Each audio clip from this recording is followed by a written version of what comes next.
Leadership is improvement, not change. Two more quotes for you. A book is a loaded gun in the house next door. Who knows who might be the target of the well-read man? Ray Bradbury. Last quote. The ultimate measure of a man is not where he stands in moments of comfort and convenience, but where he stands at times of challenge and controversy. Today, we're talking with someone who has lived that reality. My guest on this episode of Passing the Torch is a retired Marine Infantry Major, combat leader, and best-selling author of Echo and Ramadi.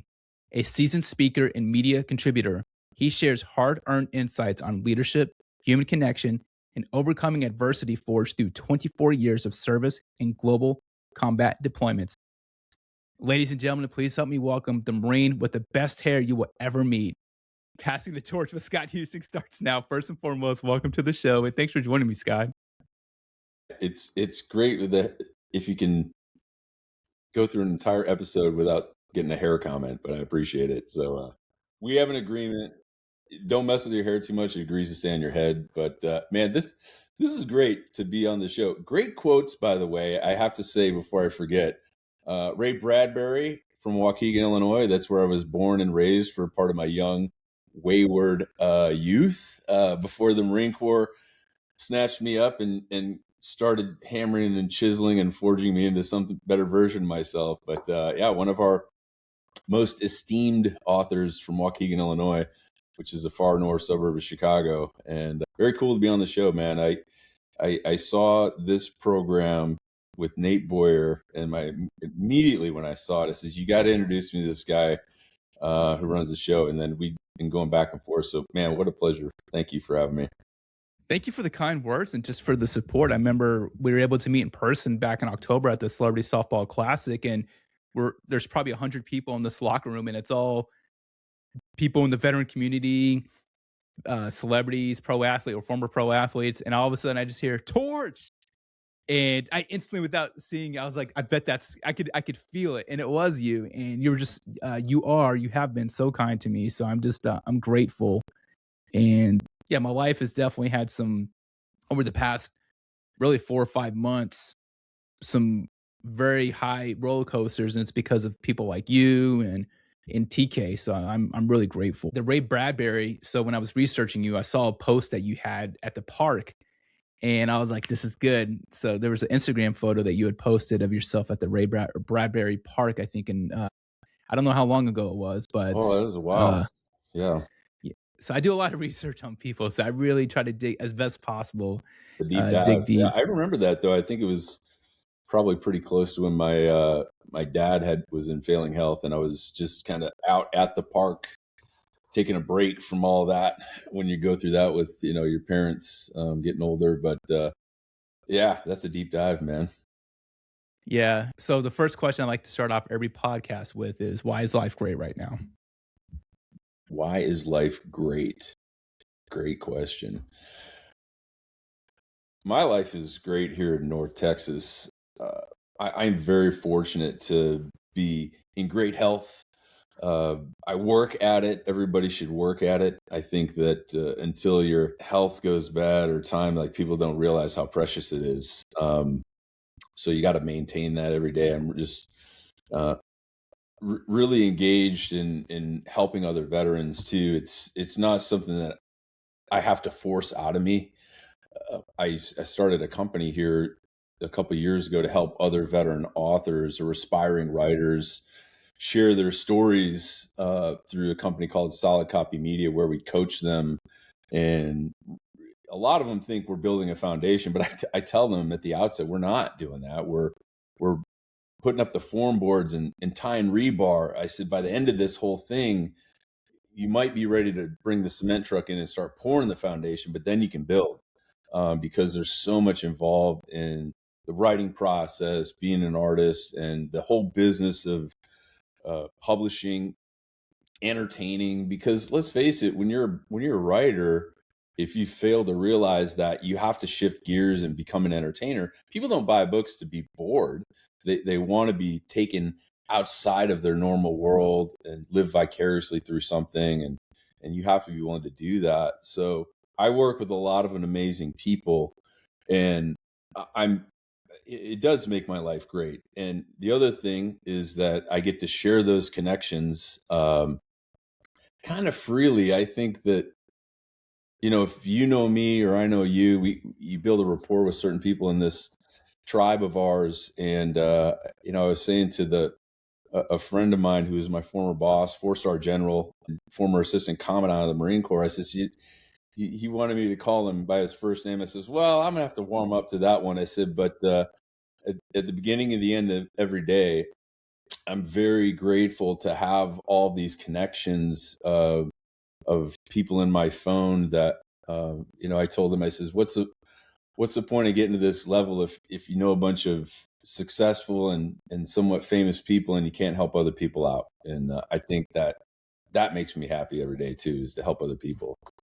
I love it. And Yeah. congrats, by the way, on your book being on the commandant's reading list. I saw that. Yeah, thank you. That's equivalent to being on the New York Times bestseller list in our circles. It's to be Yeah. sitting aside so many other great military authors like E.B. Sledge, Carl Marlantis, who is also a very close friend of mine. I love him. But just so many esteemed authors, that's a great story. This year, I was out, I don't know, I was on my tractor or something, pushing dirt here around my ranch in Texas, and phone rings. I walk in, and it's one of my squad leaders, Brian McKibben, who I actually wrote about in the book. And he says, he's like, "Hey, sir, congratulations on the book being on the commandant's reading list." And I said, "What are you talking about, Brian?" He says, "Surely I can't be the first person to share this news with you." I said, "You absolutely are."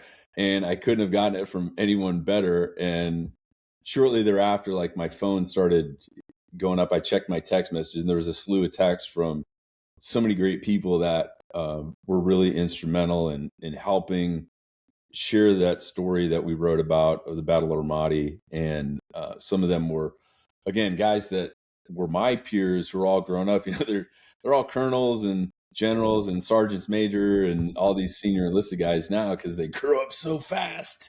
Yeah. But yeah, it's been 13 years since I retired, so it's hard to believe. It goes by really quick, but it's been cool, and we are in the initial throes of actually doing another book tour just at Marine Corps bases here at the end of the year. I'm planning that out, so all the Marines who are the new guys, the new generation, in the spirit of passing the torch, we will really want to make sure there's access for them to ask questions of me and some of the people I'm going to bring in as panelists at all 11 Marine Corps bases once we get this thing on the books and start doing that. So it's been cool. It's quite an honor though, and I'm very very humbled to be on the reading list. And when I found out, I had posted, which I have not been doing a lot lately, a picture of me and General Al Gray, who's my very first commandant. He's also the person that instituted the idea of the commandant's professional reading list. It didn't exist before Al Gray in 1988. And so I was very fortunate to be in San Antonio several years back at a 2nd Battalion, 4th Marines reunion. And Al was a magnificent bastard, our call sign. And Yeah. General Gray showed up, and I was able to give him a copy of my book signed. And, to think back to, again, being that, wayward high school kid who barely graduated high school with a 1.24 GPA to becoming a best-selling author and doing, and meeting all these people, it is a full circle experience for me when I reflect back on that now at this stage of my life. And I'm super grateful for it, man. It's very humbling. Especially when those same type of people reach out and ask me if I can help them do something. I was like, wow, Yeah. 100%. Yes. So it's been Yeah, great. why is it important for people to read? 'Cause you talked about you want the younger generation to just know about that history. And I was thinking about that because today's actually the anniversary of Iwo Jima. So I think about guys like Don Graves, and we should not forget about those things, or your time in Ramadi. But yeah, again, just why is it for people to be readers? Well, I was a horrible reader. So it's hard. It's taken me probably several decades to become an advocate of reading books, not just because am a writer, but I think it's just a discipline that's instilled in you as a young person. So the sooner you can grab that demographic at whatever age, I think is important. And I think in this information era that we are living in right now, in the information age, people are accessing, they are consuming, and they're processing stories, information, and entertainment in different ways. I don't know if that's a detriment to the old traditional style publishing where books are being cranked out on presses and there's a hard copy in everybody's hand. And I'm not a generationalist. Whatever medium you want to consume your information from, the only problem or friction point that we're at on the landscape of reading and writing and education is like there's so much information, and is it reliable information? And I think that traditionally when you become a reader, like when you pull that book off the shelf, you kind of know or did know that it's been verified. This has gone through a very rigorous process. When I go to Barnes and Noble or a library or whatever, and I see all these books, I do not have an interest in reading probably most of it, but I totally respect what it takes to get that one tiny little book on that shelf next to all the other volumes of books, because it's a long process. So reading, I try and do it every single day. It's one of four disciplines I try and do every single day. I've done it for years, as a professional leader in the Marine Corps, but it doesn't take a whole lot of effort. I think it's one of those things like make sure you do legs at the gym. Like you can't skip legs, and you have to do something physical every day. You have to read every day. You have to educate yourself every day. You have to put yourself in a difficult position every day, and you got to help someone else every day. If you can do those four things, I think that sustains you intellectually, spiritually, emotionally. I think that's where, it's not some Buddhist Zen philosophy to subscribe to. It's just, it keeps you balanced, man. But you have to be cognizant of that. Otherwise, you get into these bad patterns. And those are things Yeah, that you have to avoid, especially when you get older, man, because you make excuses for yourself why you didn't do this or why you won't do that. And you have to just keep, shoving coal in that fire to keep the engine going. that's why I love for me doing this podcast. One of the main reasons why I keep doing it because I read a lot of books, and it's as a result of the podcast. It just continues to just lead to more curiosity, and then I meet the authors, and I'm like, man, I just want to learn more. Um, Yeah. See, yeah, so it's become I date myself too when I use analogies. I'm like shoving coal into the engine so that it goes faster. Like kids don't know what a train is anymore, or a locomotive, or they've never seen it. Was like, so I got to update my analogies. Like you got to keep dropping content to keep people scrolling, like or whatever. Just like so I I find used myself something the doing other that. day with my daughter. She heard me use the term because I'm pretty proud of. Here's so I was talking to my wife, and I was telling her, let me get backtrack with you a little bit. So I'm working on getting sponsors for the show, and I talked with someone last week, and they were obsessed with like, well, how many downloads are you getting? And I'm like, well, it's are you worried? Like, it's a tricky number, right? When we talk about downloads, just because like what exactly is a download? And you can have audio downloads, but then do you also want to know how many video plays I have on YouTube? And so it's just it's different when you factor in all these things. But anyway, I was telling my wife and my daughter's listening, I was like, the person I was talking to about the sponsorship, they were so caught up on downloads. And I said, go look at who I've had on my podcast. Look at my Rolodex, right? My daughter says, what's a Rolodex? And then, because my daughter's 14, and I was thinking, like, that is such an older term. So now I'm going to try to use the term my directory of guests that I've had on my show instead Contacts of list. my Yeah. contacts list. I Yeah. noticed it was funny. I was watching his show. It's you show your age a little bit. You're younger than me by a few, but people still do this hand signal when they say call me. I'm like, no one has a phone like this in their house anymore. Why don't we do this? Like call me. They don't. They still do the ringy thing as if you're picking up a handset. It's I don't know, but you have to adapt. It's part of the Yeah. evolutionary process. Yeah. Speaking of adapting and evolution, there was something that I saw on your LinkedIn that you and I've been following your content for a while, for about 4 or 5 months, but there's something you shared about post combat residue, and I want to tie that into whether we're evolving and growing, and then you talked about you just want to help other what you want to help out other people. What compels you to share the award-winning article by Adam Walker called "Post Combat Residue"? Adam, he's a retired master gunnery sergeant in the Marine Corps. He was actually one of my students when I was an instructor at the Marine Corps' version of Top Gun in Yuma, Arizona. He was a salty master sergeant at the time, and we just had a real great relationship when he went through the course. Super smart guy. I'd seen that he had done some writing, and we just kind of hit it off. We kept in touch over the years, and then he had recently put together a book. It's a compilation of stories about his career. It's kind of like Major Duncan's Dunk's Almanac of yore. These salty sea stories of ins and outs. And he asked me to write the foreword to the book, which is very honored.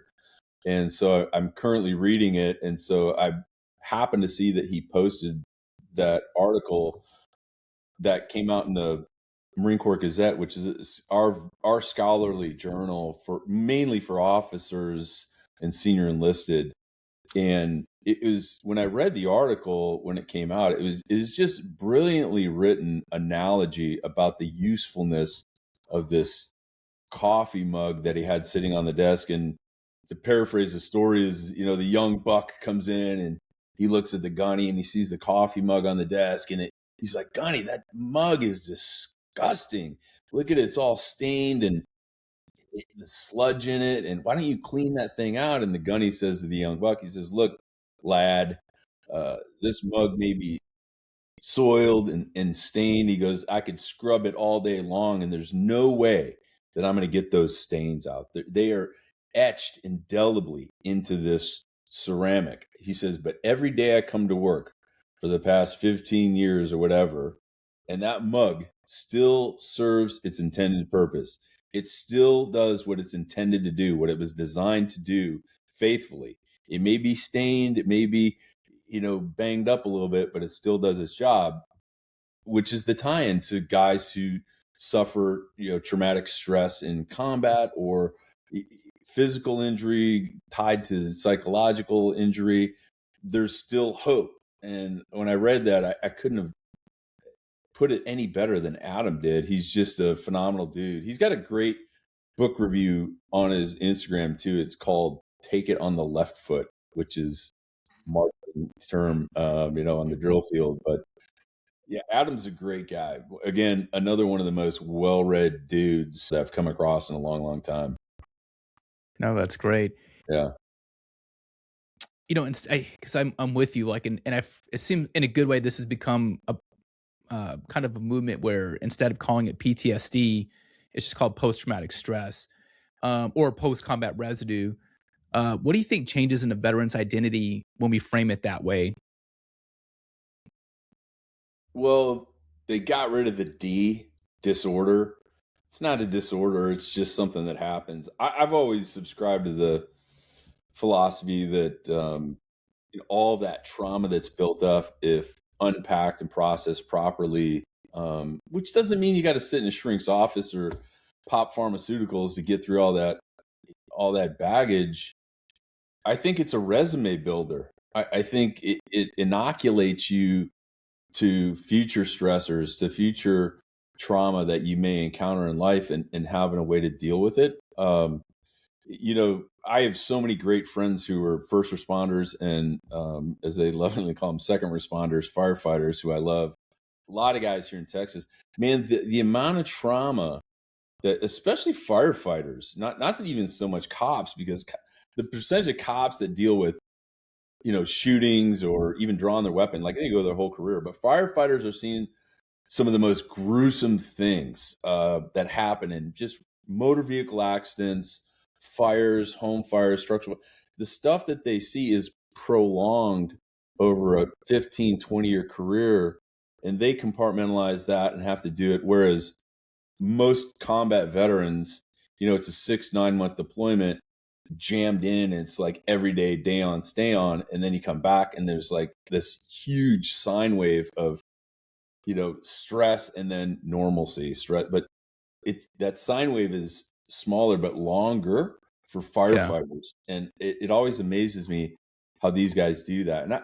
I go and speak to fire departments and police organizations about leadership and share my story a little bit to really let them see it through that lens. Is that it's not so different, but taking the stigma off of it for a lot of guys. Yeah, we say that there's programs, but I think there's still a lot of guys on active duty or first responders that if you have that post-traumatic stress diagnosis, they think it's a career ender.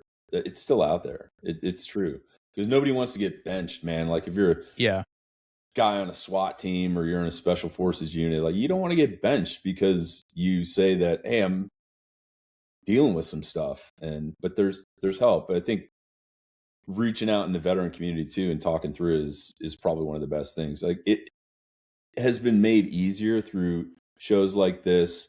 I couldn't even name the number of veteran type podcasts that saturate this landscape. Yeah. But I think even listening to other people share their stories, it helps them deal with it on their own too. So Yeah, that's what I tell, because I get asked all the time. And I started podcasting in 2014. I used to have a sports podcast, and then this specific podcast is started in January of 2018. But people say podcast is so saturated. Yeah, it is. But there are more books written in the history of the world than there are podcasts, and people still write books every year. And the more I do my podcast, the more I realize is podcasting is it's a podcast for an audience of one.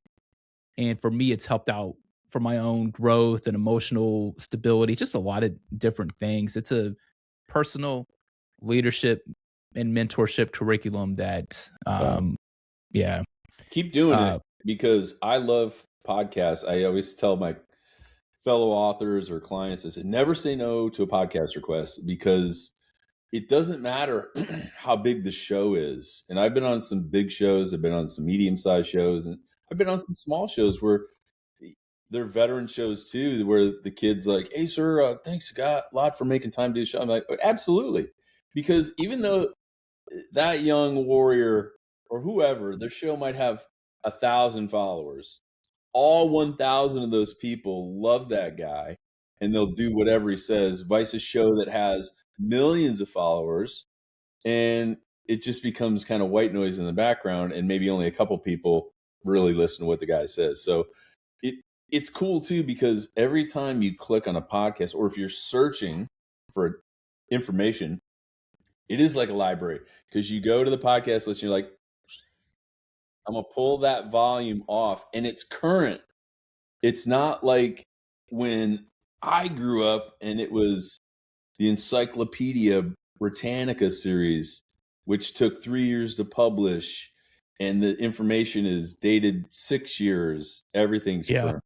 So that's why I love the podcast medium, because you can always listen to like a modern day resident expert that's actually done it hands on in most cases, or is dealing with it now, doing it every day. So it's cool. Keep it Yeah. up. I appreciate that. And I often tell people is our future is someone else's past, and tomorrow quickly becomes yesterday. Podcasting or podcast is a vehicle that can connect us to that past and make everything feel so present. And it's an artifact. It's a time capsule in life that you always have just at your disposal whenever you need it. So it's very powerful. I got to tell you one last thing before I got to transition to your book. You were talking about people want to be an asset. That makes me think of Nick Lavery. So he shares a story in his book where he's an above the knee amputee and the first one to go back into combat. But when he was recovering, I believe it was at Walter Reed at the time, First Lady Michelle Obama visited him when he's recovering and just out of it or whatever. But there's a part in the book where she leans over and he as much as he could whisper to her, tell your husband I'm an asset. Like he even like he's in the hospital bed, missing, pretty much his entire leg, but he wants to go back into combat. Like Mhm. he doesn't want to be on the bench. He wants to be in the fight Yeah. still. Everything you just talked about, I wanted just about with PTS and just things that follow you. I want to transition that to your book because I really did enjoy your book. It was very, very good. And I like the fact that I love the Navy SEALs, I love all the special forces, but to me, there's something when I think of like all the infantry guys and gals and the army and the Marines that hey, they were in these firefights too. They just don't get all the as much applause, right? Because it's not a smaller team, it's a much larger force. But I mean, they were in those fights too. But I just reading your book, it made me think about some experiences don't end when the event ends. They follow you home. And I want to talk about one that followed you.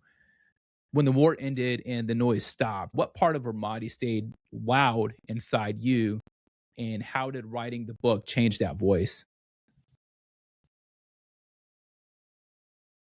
Everybody deals with that in their own way, and what I wrote too was I don't even know if I wrote this, Martin, but it there was a point when I started sharing more of myself, and that was thanks to my editor, Sylvia. Um, she says, "Man, I really feel like I'm with you guys. Like I can feel it and smell, and I know these guys you're writing about." And she says, "But there's not enough of you in the story." So I really had to take a look at myself as a writer and as an artist, and really as a leader, because I had done over 100 interviews, and I had pulled all these stories and really picked open the scab and made these guys bleed on these hour-long phone calls to make sure the story I was writing was correct. And I felt I owed it to them to give a little bit of myself. And so I shared some of the harder parts of what I had to deal with when I came back home. And it was probably more like being a functioning alcoholic. Like you have all these things, but you act a certain way. And I don't care what it is. I'm using that as an analogy. I wasn't an alcoholic, although I did drink too much at the time. You just have to find what those things are to push through. So for me to do that, and whenever you barf your life into 300 pages and you're willing to hang it in, Amazon and Barnes and Noble and have the world read it, it's a tough thing to do. The writing process, though, as we're talking about sharing that, is like it wasn't some catharsis for me. People ask me that often. When you hit, when you wrote this story, were you just in some better space? No, not really. I didn't type the end, and big white light came into my studio, and I felt as if the weight of the world had been lifted. It just didn't happen that way. Writing is a is my job. It's what I do. I love doing it. I love helping other people write as well. But sharing those parts of the failures in life, I think is was not only important for the work, but I think it's an important thing that as a leader, you have to share those things. Sharing the losses in life is probably one of the best attributes leaders can exhibit. We do it without ripping off the mask of command on active duty for guys, and you just got off active duty. We all wear that mask. You never want to show vulnerability. You never want to show weakness. You never want to show sadness. Um, and we do that under the guise of probably an after action report. Like we record our failures or friction points that we need to get better at. But when you leave active duty, I think that it takes guys a while to be able to share all that and expose that. And that's not an easy thing to do, man. But for me to do that, I kind of felt like I owed it to the guys because they shared a lot of their pain, a lot of things they were going through, and the families did too. Of the Marines that had killed themselves by suicide, and those stories had to be told too. And man, if I picked up the phone once, I did 100 times to talk to Bob and Nikki Litke about sharing their story about Simon, who was one of my squad leaders that killed himself. And that's tough, man. It's tough, but I think you do it in hopes that it'll help someone else and they'll realize there's there's people you leave behind. They're just going to miss you a whole hell of a lot if you make that one final life-changing decision. So, How do you now define legacy, and what do you hope people take from your story? a great question. Legacy. No one's ever asked me what my legacy is. Obviously, my daughter. Um, I have a real hard and fast rule too about talking about family, but I tell you, I'll share something because I was I was talking to her about her career. Her nears graduation in college, and she came to visit me recently, and she has swam in these waters for so long of all these amazing people I know. So it's her normal to have Medal of Honor recipients at the house, and celebrities and veterans and all these heroes.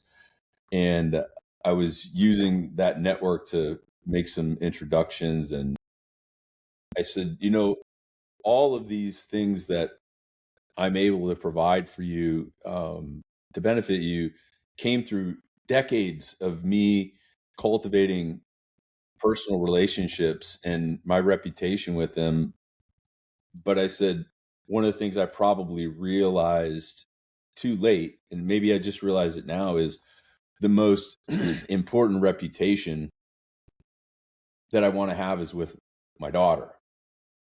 And I don't think a lot of guys realize that, because when you get hired on as a dad, so to speak, it's like, oh, you've got job security. No, you don't. I think building and maintaining your relationship with your kid is something that is tough, because you've got so many outside influences. And for a lot of years, I probably did take that for granted. So my legacy with one single person, is very important. Uh, Obviously, writing about your experiences in life and being able to share those, I think, is probably something that you hope will continue to be read or continue to be reflected on. And I think inspiring people to share their stories is why we transitioned and actually build an entire company to help coach and mentor aspiring writers, is because everybody's story matters, but not everybody has the capacity to share that story. Not everybody is brave enough or has the skills or is willing to, again, barf your life into 300 pages and hanging it on Barnes and Noble's website or Amazon. But you do it in the hopes that it's emblematic and helpful and representative of so many other people. I think that's what's important about storytelling. You do it in this medium. You're one of those people. I'm sure you've even had people come up to you at a party or whatever. It's like, hey, Martin, you should write a book. Said everybody that's never written a book. And it's because it's hard. It's a massive kick in the junk every single day. And then when you write the thing, then you just wait for rejections and back and forth. It's a long Yeah. process. But I also tell guys, building your legacy uh, doesn't always have to be a book. Not everything's a book, but a podcast in a different medium, or a blog or a vlog or Substack, whatever, like, but capture that, man. And here's something interesting. While we're talking about legacy, and we're talking about legacy in the information age, making sure that it is transferable. I obviously put a lot of my life in a book, so it's floating around. It's a physical thing. We were doing a research project with some Vietnam vets, and some organizer at one of these big libraries or institutions wanted me to basically hand him my contact list of all the veterans that I knew who were Vietnam vets through the association that I'm president of, or was the president of. And I said, what are you going to pay them? He says, oh, well, we're not going to pay them anything. I go, you want to take their time and you want to interview them, and you want to capture all their stories, but you don't want to pay them. I said, but you got a $5 million grant and you're not willing to pay them $200 to do an interview. I says, I'm not giving you the list.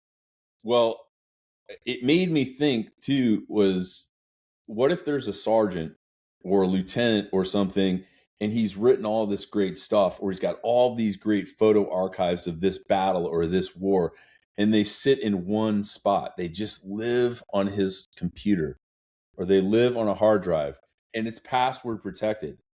And this guy dies, you know, falling down the stairs or in a car crash or whatever, or has a heart attack. I don't care. It could be 80 years old or 30 years old, and their family falls in on this. The problem is when you're talking about legacy and you leave that mark, how do you transfer that legacy? Because it's not a foot locker anymore of grandpa from World War II where you open it up and you see his Yeah. bayonet and his journal. So I think I don't know if I'm getting off the question here, but it reminded me of how important it is to, like, what is your plan to transfer that legacy?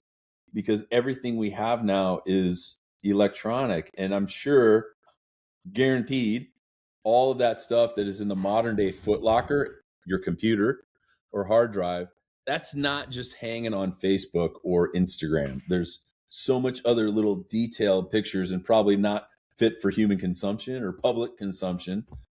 It's hung out there. So long That answer. was a Great perfect question no, though. it's a perfect answer. Transferable legacy. That's gonna be a great clip, and that's what I'm gonna highlight, I think, is transferable legacy. So I've know people who have my dad died when he was 51. I just turned 44, so I effectively retired on November 1st. November 4th is my birthday, so it was 3 days that was just a lot of emotions for me. And I've talked about this a lot recently, like, if anyone knew they were gonna die in 7 years, you'd go out and do all the things that you wanna do or try to document as many things, all the pictures, all the, you know, port everything. So I've told my wife, like, if should something happen to me, and stuff happens, right? People just drop dead randomly, that I want my podcast to stay alive, and it costs money. Like, every single episode that I do, it costs me money, and I pay a monthly subscription to an online server to host all my episodes. But I have over 120 episodes now. I don't want that just to go away just because I'm gone. I want that to keep living and breathing. And even though I'm focused on one guest per episode, there's snapshots of me in each episode where I'm sharing my thoughts, through just conversation. Yes, man, Scott, that's fantastic. Transferable legacy, especially in this modern age. That's so good. Um, I actually have a follow up question to that. Is, by the way, I met your daughter at the softball game. Just a very polite young person. I was like, man, she's super talkative and just made me feel comfortable. So I appreciate, in addition to you, just the friendship. What happens to tying in with legacy? What happens to a person's identity when their value is no longer obvious?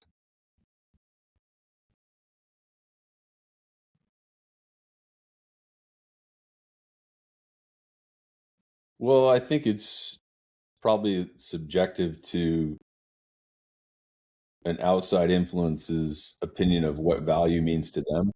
I think individually, you have to understand what your own value is. I'm not sure if value necessarily equals identity to me. Um, and I think in broad terms or more esoteric terms of value from a societal value. What are you doing to help someone beside yourself?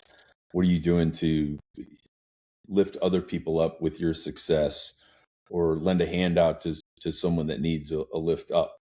Uh, that's where value is, in my opinion. Your value in the business community, I think veterans have a hard time transition that, understanding what their value is, because we, you guys like me and you who spent 20 plus years, better part of our young lives in service of others, we did it all not for money. But when you transition from the military too, a lot of people look at you as the veteran through that lens and they're like, oh, this guy's going to continue to do it for free. And I have a hard time teaching guys that when we go talk, especially in smaller groups of veterans, like, what is your value? What is your hourly rate? I'm very blunt. What is it? A lot of guys can't answer that. I talk to very senior level guys too, and when they transition, They have a hard time putting a dollar figure on it. So I know what my rate is. I know what my hourly rate is. I know what I'm worth. I know what my value is. I know what my culmination of experience to date, life to date, is worth to other people if they want that information. And there's nothing wrong with giving it away free, but just don't expect to, keep your horses fed and keep the lights on if you just give it away for free, man. You Yeah. just can't do that. So, does having value to the community or society or financial value, does that flow into my identity as a person? No, I don't think it really does. I think everybody has to establish their own identity, and I don't know, man. You try and break away from who you were as a kid your whole life, but Yeah. we spend 20 plus years, man, in an organization that breeds a high school mentality. So there's still a high level of sophomoric antics and jocularity that just comes at inappropriate times. But I think, like, I don't know. I tell people mostly that ask on the fringes of that question, which is very pointed, Martin. So thank you for that. I'm pretty comfortable in my level of coolness at this stage of the game. I'm very fortunate to have survived some pretty harrowing events, to be surrounded by some many amazing people, and the Marine Corps is a big part of who I am. It definitely shaped me. It informed me, and it gave me some great experiences. But it never really defined me as a person. I never really had a problem, even on active duty, being militant and being civil. Like, I knew how to interact. And then when I transitioned, I think it was pretty easy for me to really make that shift to the point where a lot of people see the hair and the beard and they're like, man, you're so laid back, man. You don't seem like this door kicking Marine and combat vet turn. And I was like, well, that's who I was. That's not who I am now. And that's not what I'm doing in the next 5 years. And that's a tough thing for some people to really transition from, is what are you doing next? What are you doing now? Because if you live on that resume your whole life, I think it becomes pretty bland. Yeah, it's basically what I'm going through now is, um, using this, after 23 years, I wanna go a different path. I love my time in the Air Force, but I don't necessarily just wanna go back to doing a contracting job and doing the same stuff I was doing. It's like, what more can I do with this podcast? Or how can I go to more events and meet more like-minded people? And um, just I want to be more in the veteran community, because that's the stage I'm at in my life. Going back to your book, was there any truth about leadership when you were writing the book? Any truth about leadership that you were forced to confront? Did you say truths? True, yeah. Any truth about leadership? The biggest one is, listen to your people. I mean, knowing yourself. One of our leadership traits is know yourself and seek self improvement. I think listening to people that you lead, especially under some of the harshest conditions, and what we dealt with, especially during that deployment that I wrote about in Echo and Ramadi, was, I mean, it was the Super Bowl of combat. It was, Yeah. we were fighting, 4 or 5, 6, 7 times a day, and had I not had great leaders at every single level, and had I not learned early on in my career as an officer and as a leader, as a Marine, to listen to people at every level, I guarantee you, we would not have been as successful as we were. We would have probably suffered more casualties on the battlefield. Being able to listen, and I'm sure I've accused of not being a great listener by some of my guys, but because I wasn't a yeller, but I would get emotional sometimes, or em- emphatic might be a better descriptor, because the Marines needed to hear it. They needed to hear it at that time, and get the job done. So if you can learn that, if anybody's listening and they're like, I'm a young leader, I'm a manager, whatever it is, or I'm in the military, listen.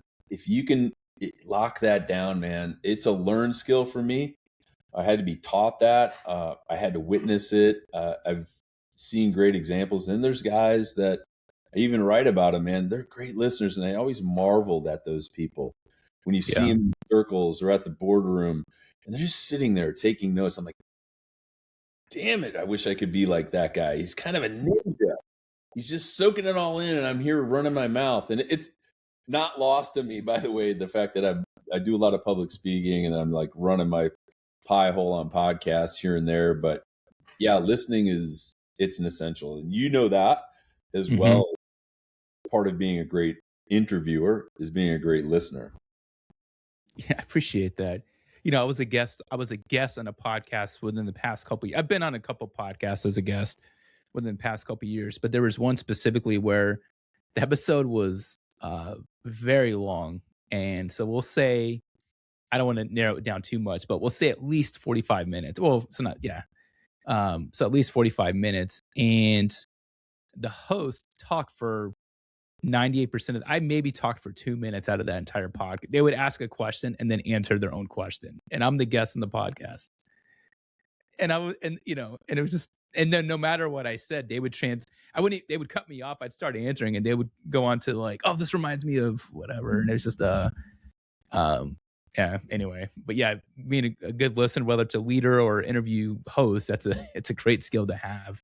I Um, find it difficult at times when I'm a guest on someone else's show not to ask them a bunch of questions. I Almost like that though. Yeah. write a note down and stick it above my computer. Don't start asking a bunch of You questions. ask whatever. No, it's kind of fun sometimes because Yeah.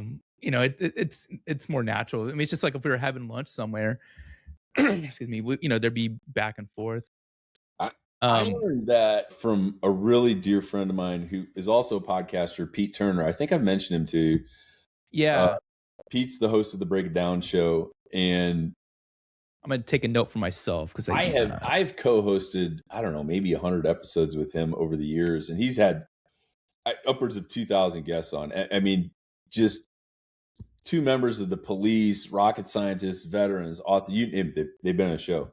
We were talking about Pete, I think last week when you and I were on the yeah, phone. But he shared with me an interview that Dan Rather did back in the day. It's hard to find on the internet even, but it's Dan Rather interviewing Kenny Rogers. So during some podcast we were doing or recordings, Pete was just giving me some advice like, "Hey, don't step on the gas, like, or just wait for them to answer." Well, he sends me this or tells me a story, or I watched it. Dan Rather has Kenny Rogers, one of the biggest country music icons of his time, on I think it was 60 Minutes, and at one point in the interview, Rather pins Rogers to the ground and asks him one question, and he says, "Regrets." And there's this long silence. It goes on. It's like a Seth MacFarlane long silence on the family. It is deafening. And he just sits there, and Rogers is ruminating and marinating on that one word with a question mark. And then he talks about his kids. And it's just brilliant. So, that's a great Dan Rather impression. That's very yeah, I've been working stoic. on it. Yeah. It's good. Um, I do have some kind of miscellaneous questions. There's no rhyme or reason. One of them is kind of serious, but the rest are definitely more lighthearted. Just reading your story. So I very much love the show Quantum Leap, the original, and then the remake, but the remake got canceled after 2 seasons, which really bums me out. But I've always been very fascinated and interested by time travel.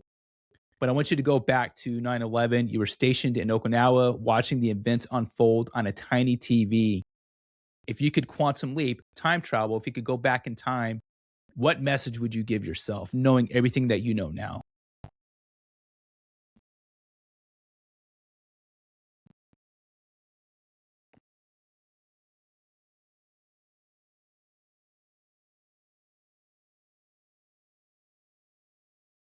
Man, that's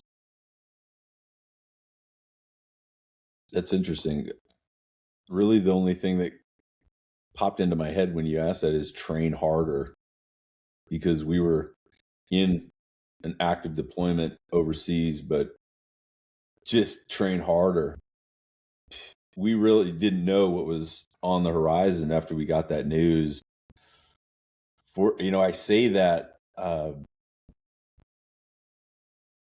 man, we train hard in the Marine Corps. You know that we have a really great organization, and the system, and every system has its flaws and friction points, but we really do have phenomenal leaders and equipment that really helped us in this 20-year battle, both in Iraq and Afghanistan, that helped us fight and survive and win on most occasions. But that's I'm not much of a time traveler, ironically. When did you first start time traveling or fantasizing with time travel? Well, Scott When I was Bakula was obviously an inspiration, but Yeah, as a kid, I mean, just because so I was a big I was obsessed with baseball up until I was about 14 when the strike happened in 1994. But I was always just like I could not get enough of baseball. And I can remember being a little kid like, man, I wish I could time travel to go watch Babe Ruth play at Yankee Stadium in the 20s and 30s, or watch Willie Mays make the amazing over the head catch, and just certain or be at Lou Gehrig's famous speech. Those are things I used to think about as a kid. Like, man, it'd be so cool if I could just time travel and go back and just sit in the stands and just watch those moments live with my own eyes and not just read about it in a book or look at pictures of it.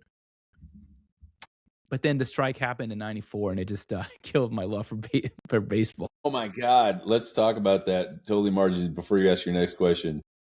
My dream came true. Look, for the record, I am not a sports fan. I'm not that guy that's like, oh yeah, Walter Payton rushed for this many years and that season and blah blah blah. Although I'm a Bears fan, growing up in Chicagoland, not a sports fan.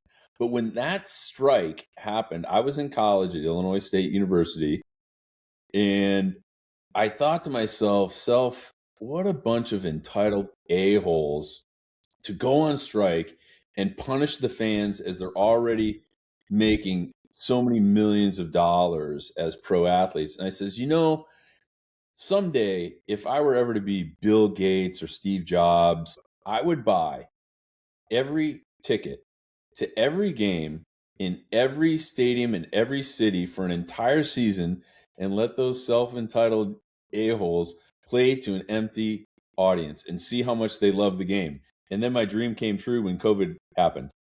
And they still played. It didn't affect them one way or the other. They put cardboard cutouts in the seats, Yeah.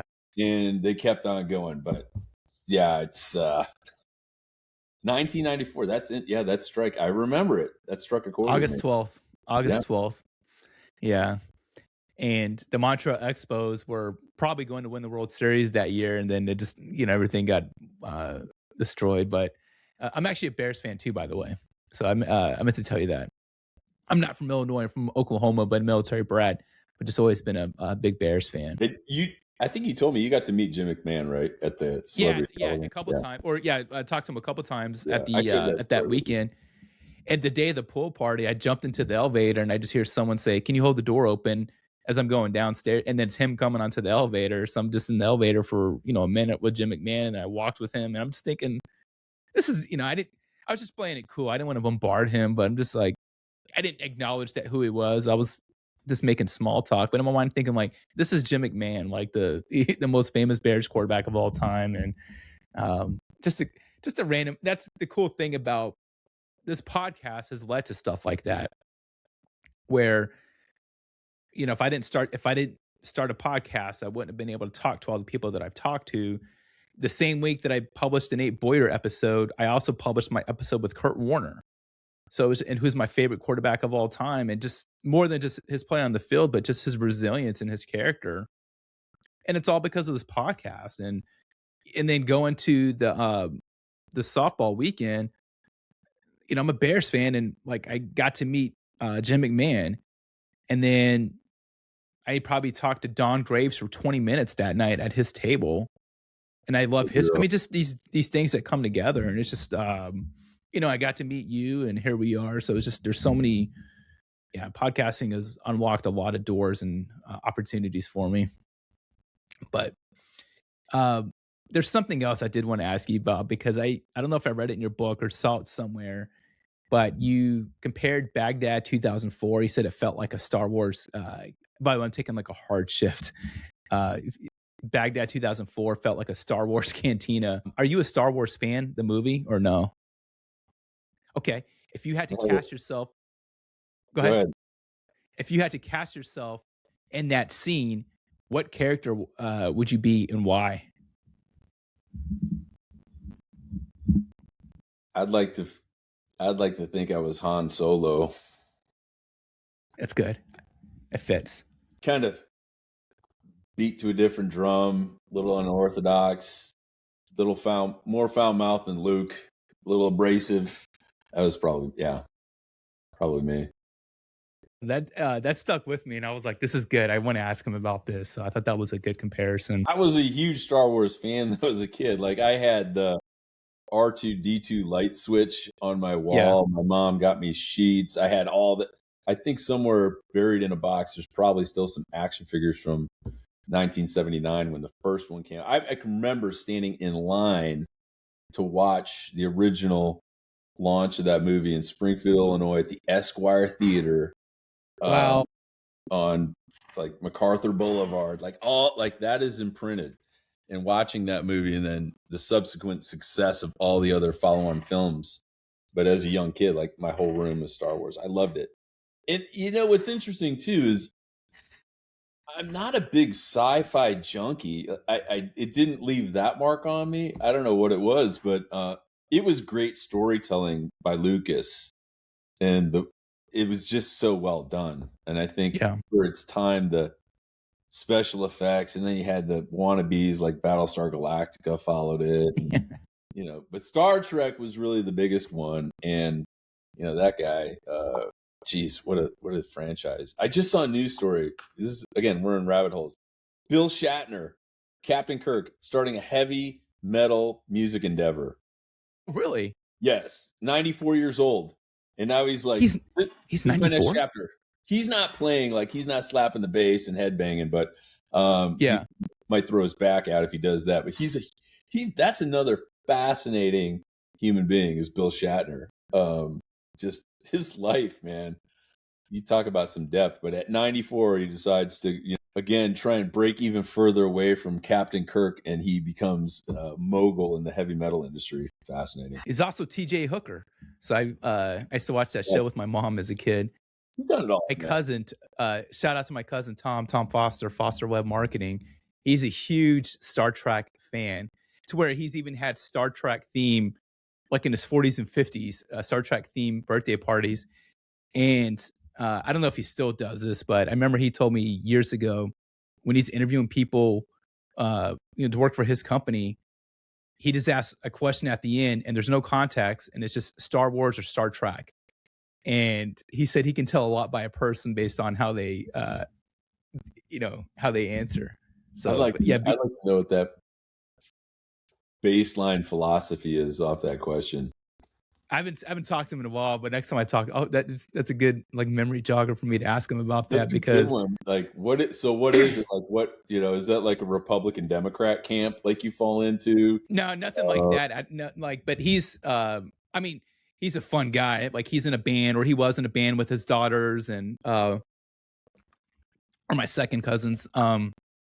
He's just in a good way. It's a kid that never grew up, right? Like he likes to have a good time, and he loves and lives life. But I think it's just a fun thing, and I've seen pictures online of some of his birthday parties and stuff. It's just yeah, yeah, yeah. It cracks me up. But he's the son of my dad's younger brother, and it's just and he's just my cousin Tom is very much big personality like my uncle. Um, I want to switch to what I call a name game. I just want to say some names, and I think these are all good names. If I hopefully I like between your book and just podcast and other research about you, but just say it one word or one sentence that comes to mind when you hear these names. All right, the first one is Gunny Mac. Friend. All right. The next name is TK. TK Rolodex. That's the first Yeah. word that comes to my mind because we're always compared. Just like when I think I know a lot of people, TK knows way, way more people than me. And he's also a giver. He loves sharing that network. He's not the reason that we met, but again, 1 degree of separation, like Boyer, Klund, Foster, Huesing, that's 1 degree of separation. That it's Y- and he Yeah. is a human Rolodex that he shares freely. And he is, like me, a great connector.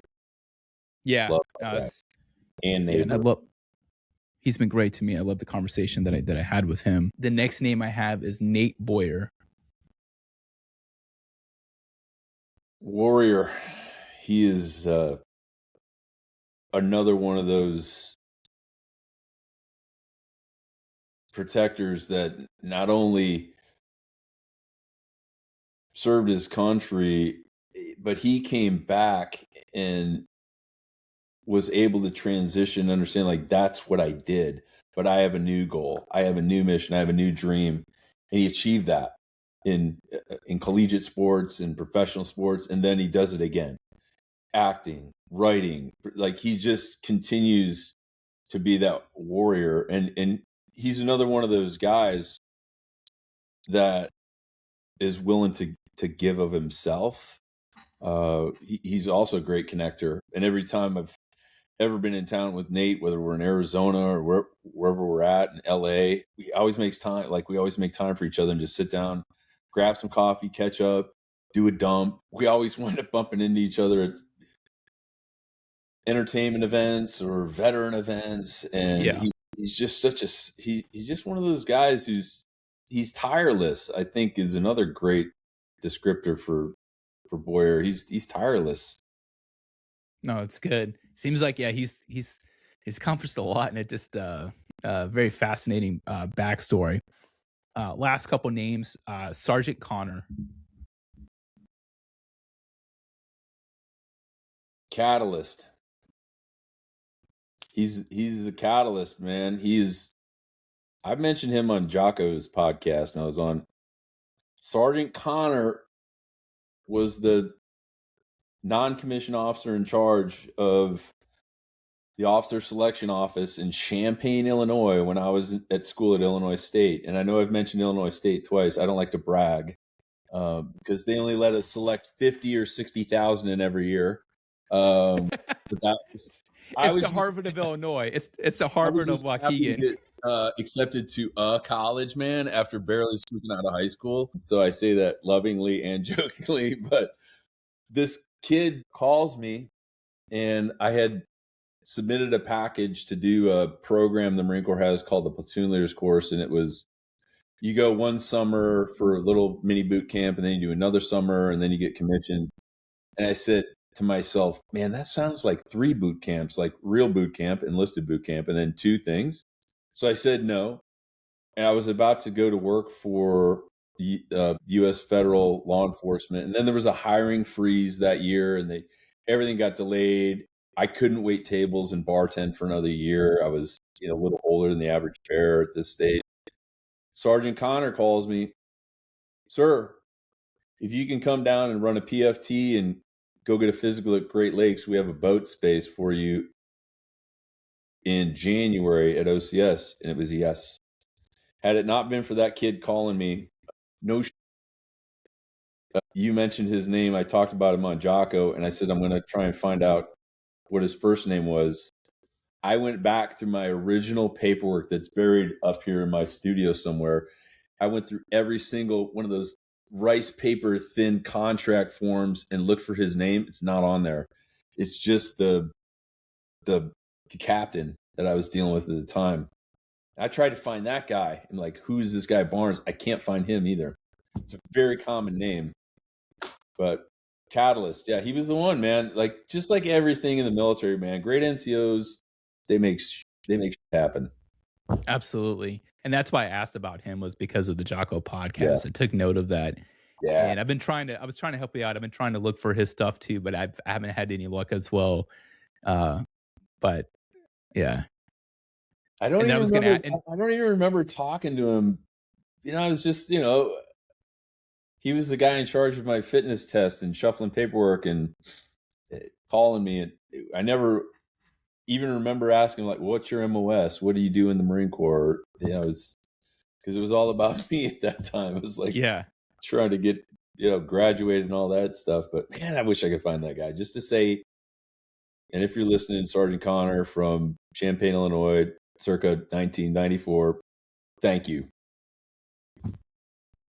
And is it spelled Connor? Okay, yeah. I'm gonna keep looking, so I'll see what I can find.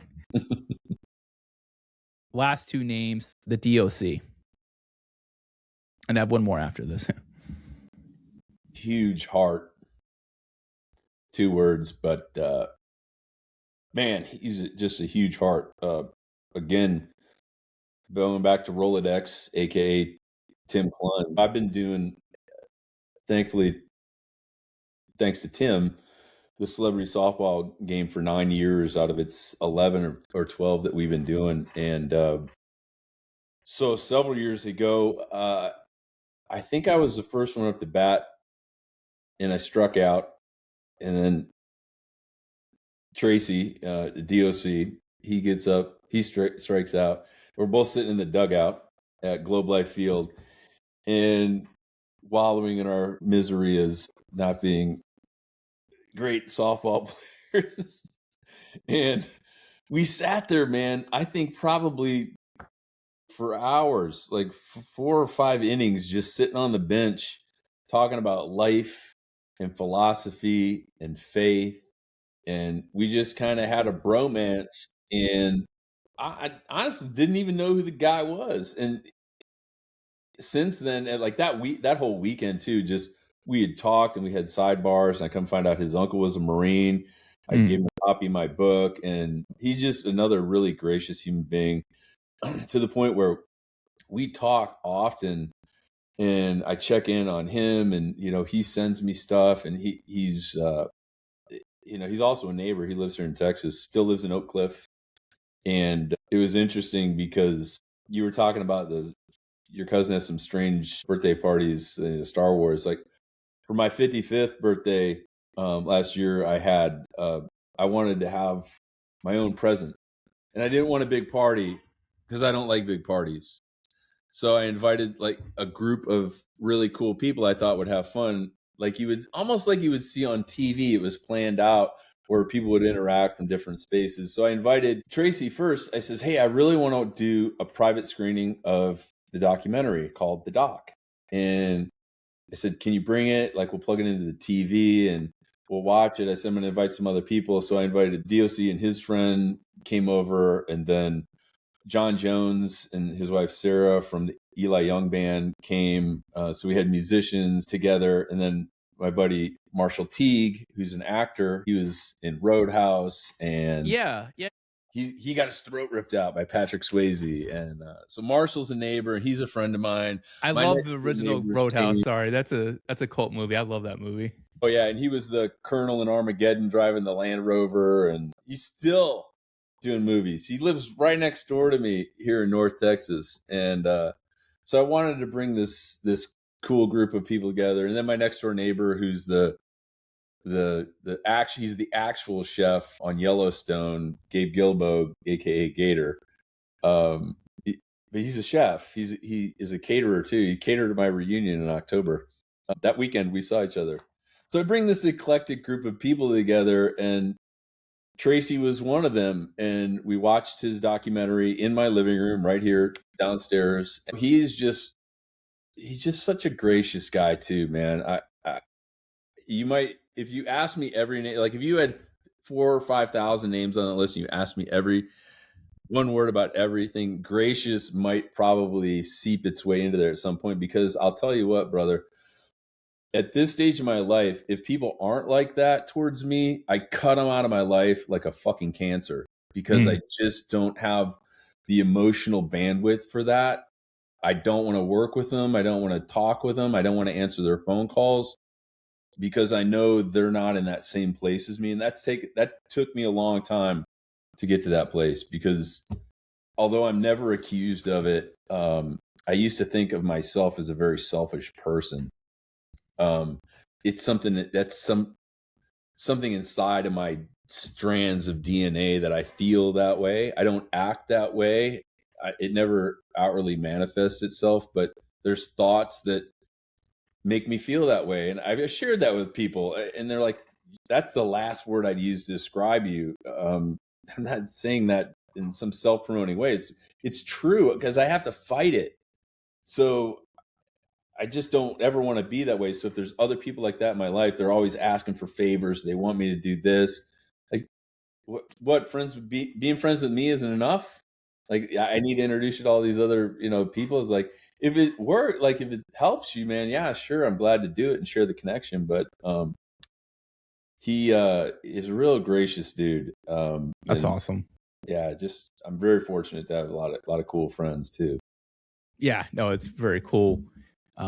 Last name, and certainly not least, and it's someone I was able to chat with at the softball game as well. But Benjamin Sledge. Ah, Ben Sledge. I'm gonna bleep words regardless of what you say. Even if you say nice guy, I'm just gonna bleep out nice. Just no, I'm joking. Just make it seem like you're talking trash about him. Oh, I talk trash about Ben all the time.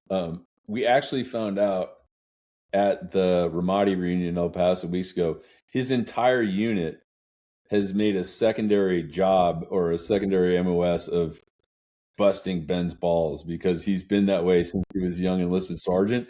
Even to this day, I said, "Oh, so this is part of it, this banter," and kind of say, "Yes, you have full permission." So, like, his whole platoon of guys that he served with and trained with in Oklahoma, and like they all do it to this day. But yeah, God, man, that's a Ben Sledge. One word to describe Ben Sledge. He's gonna kill me because it's taking so long to pull this together, because we're both writers. Um,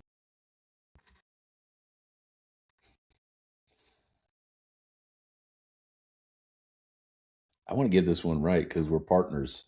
He's my man. He's my managing director with Solid Copy Media. You want me Uh, to use Chat GPT? Like I can use that real quick because they no, provide. no, no. I have to figure this one out myself. Despite being a obviously staunch advocate for the information age,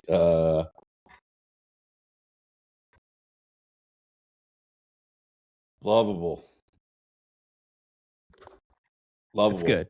very lovable guy. um, Again, huge heart.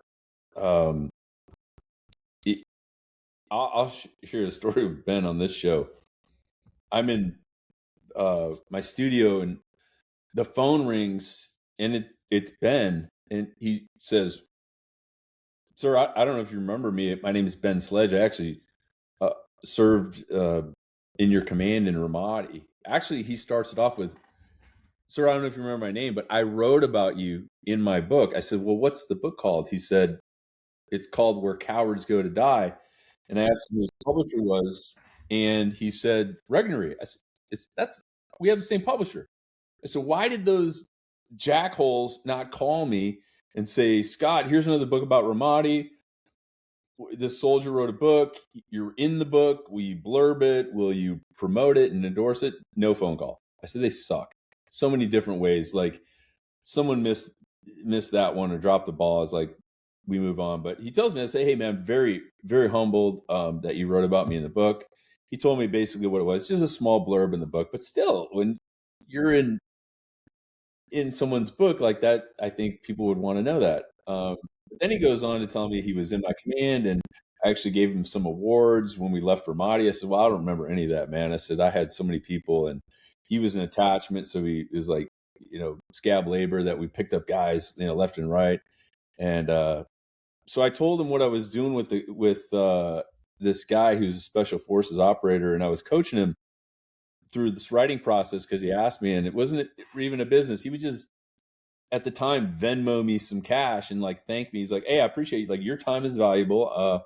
I want to respect that. And Ben says we should create a company and you should do a website. I said, man, I'm not building another website. It's like, I've done it. Like, I don't have, no, I'll do it. So Ben, who's a genius web designer, anybody that needs that type of help, go to find Ben at solidcopymedia.com. And not just a brilliant artist, but everything he does graphically.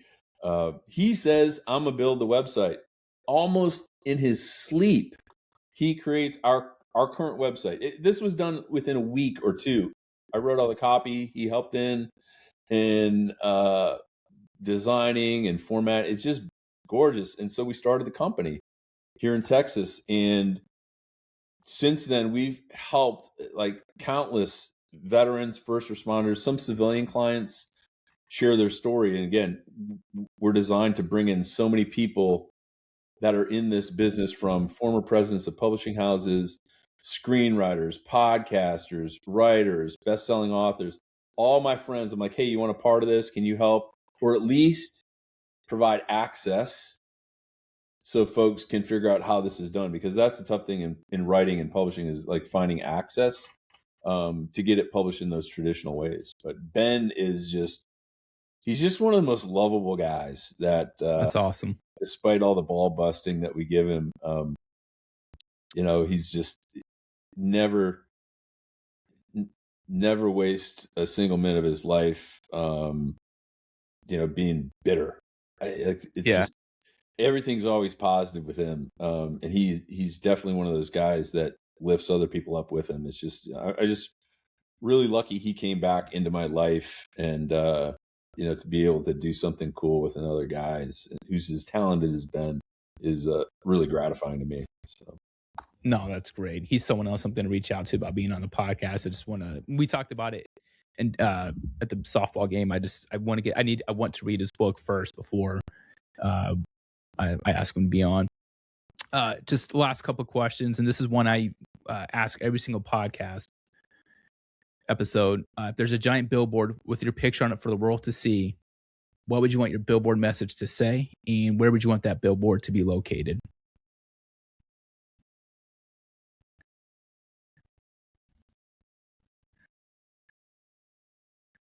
I want it to be a picture of me. I don't know. It should say something like a recruiting endorsement, the Marines ads that are cool. Maybe not. And I'm not talking about the command photo that you have with the flags in the background. I'd want it to be an action photo of me, and I'd want it to be inspiring and leveraging my service in the Marine Corps, like still engaged or still fighting. Like that's the message. That's kind of the full circle message we were talking about. So I'm not going to give you the exact copy, but it's that way to inspire future generations of greatness to join the military, to understand that this 4 years or 24 years of service, it can lead to so much if you make that decision. If you're in some hinterland about what I want to do with my education or my career, join the military if you've got what it takes, and just see what that does for young people, especially young wayward people. So maybe it's like an action photo on one side is like still fighting or continue to serve, and then it's me as an author and my headshot and all, with a library and my book. And I would place it probably someplace strategic, maybe on the I-5 north of Camp Pendleton and south of San Diego Naval Base. Just keep me in warm weather. I don't want to be on I don't want to be on a East Coast billboard, especially right now. There's a huge blizzard. Keep me in a warm location. You get a lot of traffic northbound, southbound. Just to inspire. I think maybe that's the purpose of billboards. That's interesting. That's a great question too. I saw that on Nate's show. I was like, yeah, I should have prep better, but I like it better when I don't too much. So Yeah. yeah, No, I keep fighting, appreciate that. keep fighting, Um, keep up the fire. I like that.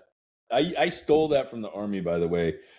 I might have even used it in a text or an email with you, but every Army unit has their slogan. yeah. And in Ramadi, when I was working for Task Force 19 Infantry under Chuck Ferry, when they do a huddle, someone would sound off and they'd say, "Man, shoot," and then they would respond, "Keep up the fire," and then everybody just leave, like Irish exit, like "Keep up the fire," and everyone's gone. So that one stuck, and I use it a lot as a closing greeting on most emails. And there was other ones too from the other units, but most people don't know what Semper Fi is, so they have to look up their Latin. But it's always faithful. No, that's good. Is there anything about your book that you want people to know, or if people want to find out more about you, where's the best place for them to check out? I'm on Instagram at Echo and Ramadi. Uh, I I've waned a little bit in posting and sharing stuff, but when something I don't share minutia, workouts and diets and clipping my fingernails, man. If there's an important event, I usually post something about it, or if there's something I think everybody in our community or everyone else should know about. I like to promote other authors that I'm working with, new titles that we're releasing, as I work as a literary agent too, under cover of darkness, for so many other veteran authors like Andy Biggio and The Rifle, Tyler Gray's book Forged in Chaos, Morgan Lorette. It just continues to grow. Um, I don't post a lot, but I am at Echo and Ramadi, and I think I should probably pick up the game on that though. I do I do need to get better. One of the things too, the great thing about this company too, Martin, at Solid Copy Media is, we don't advertise everything. All so many people that I've coached year in and year out, like it's all word of mouth, and it's just been great. So like if you're a veteran, you think you can't write your story, I'm telling you, here's living proof. Barely graduated high school with a 1.24 GPA, did not go to Columbia School of Journalism, went to Illinois State, and I still became a best-selling author, and I've helped others through this process, because that's one of the great things about doing this, is being able to share that knowledge with so many people. So yeah, you go to solidcopymedia.com, check out what me and Ben have put together. If that's your jam and you want to start sharing your story, that's a cool thing too. Love it. And I'm gonna link all that in the show notes. Sure. Um, Scott, last question. Like, what can I do for you? How can I best serve you? I think you asked me this on the phone too at one point. I did. Yeah, yeah. It's something I Just keep doing the show. Keep sharing great stories. I think that's what you can do for me right now. Trust me, there'll be times where I'll call you just out of the blue. Something will make me think of the torch, and I'll be like, "Oh yeah, he should know about this," or I'll text something. I don't normally call for favors, but if I do call for a favor, I'll ask you. I'll be like, "Hey, I need you to do this, and I expect you to do it for me." Because somewhere in your soul, you know that when it comes time to ask me for something, probably going to do it if it's within my realm of capability. And that's, you know, again, going back to the earlier in the podcast, like what is the point of knowing great people who are either celebrities or influencers or heroes or just successful people in life if you can't use their knowledge or experience to help other people that want to get there, if they're deserving of it and they're willing to do the work? That's a great thing. And that is what you're doing with this show. You're putting all these breadcrumbs on a trail, which become this, connecting file to get where you want to go. It's just keep doing it. thank you. I appreciate that. Yeah, brother. Scott, thank you so much for being on my podcast. It's been an honor, and just thank you for your kindness and your friendship and mentorship and your leadership. I truly do appreciate it. My pleasure, brother.